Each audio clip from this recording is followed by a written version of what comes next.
This clip is sponsored by Med Travelers. If you're an SLP interested in travel therapy, visit medtravelers.com to get started. And I want to go back to something you said too, that even from the beginning, it's because I know for many of us, it's you get through high school, you go to undergrad, you hope that you're going to get into grad school. You get into grad school, you complete grad school, and then you're supposed to get out and get a job. And what I feel like I'm seeing more is just instead of an excitement to start your career, that new grads are getting out of school and they're already completely burned out. Yeah. What are you seeing in that front? Yes, completely. When I was coming out, I thought, I didn't think that, well, I can't be burned out because I'm just starting. But it's like, yeah, this is the beginning.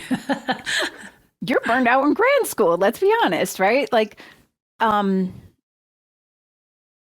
I totally see that. I think it's just become almost the norm. It's been very normalized in our culture. So, we have to start deconditioning that. And what do you think, what can a new grad do to help prevent starting out burned out? What are some things that even before they finish school that I know it'd be great if everybody could say, well, I'm going to take 2 months off and travel before I start. But, now we've got people coming out with these ridiculously high loans. It's like, I got to get a job. I got to start working right away. I got to finish my clinical fellowship. Yeah. So what advice could you give to people before they finish school so that they aren't just fried on day one? Yes. So one thing I recommend, I think that we forget that we're scientists and that most of us literally have either a Master of Science or Master of Arts. I have a Master of Arts. Mm-hmm. So we're scientists, we're artists. So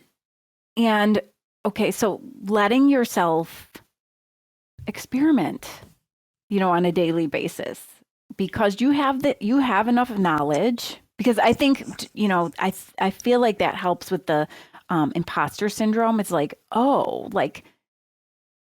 scientists literally, that's what they do. They experiment with things and they don't make it mean something bad about themselves if it goes wrong, right? They just tweak it the next time and then keep going. That's the purpose.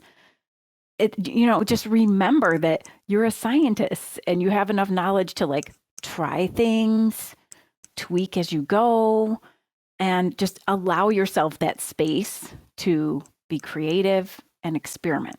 So there's that piece. I think the other piece is, I always say, in your schedule, always put in, we don't schedule our downtime, right? We don't do that. But I like to teach thinking about your downtime with as much importance as you would a hair appointment, a dentist appointment, right? One of my clients was like, well, if I didn't show up to my dentist appointment, they'd charge me, right? They would charge me and I wouldn't miss that, and I thought, and then I asked her well, what is the cost of you missing that space and that time that you need for yourself? Our brains need space. We cannot go back to back to back. It's just humanly impossible. Your brain needs space in order to be creative, in order to solve problems, in order to be able to, simplify things and make decisions. So that's another thing. It's thinking of your downtime as like you would an appointment that you schedule and that you show up for. Mm-hmm. Yeah.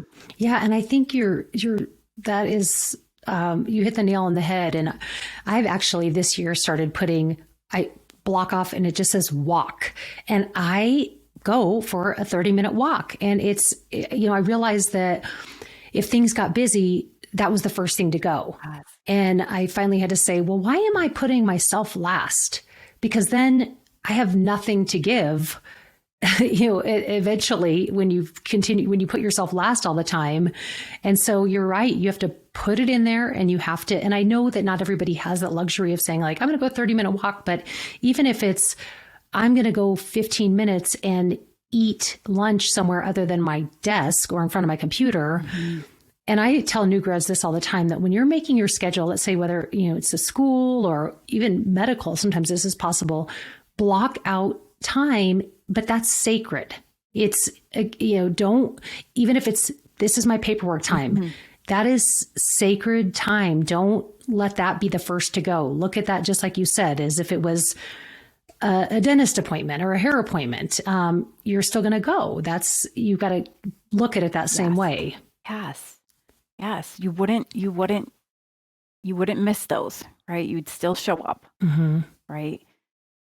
Yeah. And being committed to that for yourself.